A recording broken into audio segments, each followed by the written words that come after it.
Бүгін Алматы қаласының қорғаныс істері жөніндегі департаментінің қызметкерлері екінші дүниежүзілік соғыс ардагері Иван Бегуновты 100 жылдық мерейтоймен құттықтады. Ардагердің құрметіне әскери оркестр соғыс жылдарындағы әндерді орындап, мерекелік көңіл күй сыйлады. Салтанатты шараға ардагерлер кеңесінің өкілдері, туыстары мен жақындары қатысып, ақжарма атлеттерін жаудырды. Иван Бегунов майдан даласында пулеметші болып, фашизмге қарсы күресте ерлік танытқан. Ол Европаны жаудан азат етуге қатысып, жеңіс күнін Прагада қарсы алған.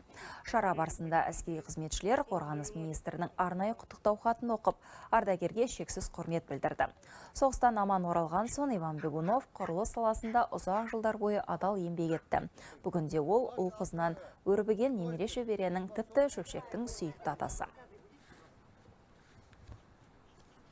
Өзімді өте жақсы сезініп тұрмын. Жастарға айтарым, адал қызмет етсін. 9 мамыр жеңіс күнін асыға күтіп, теледидардан тамашалаймын.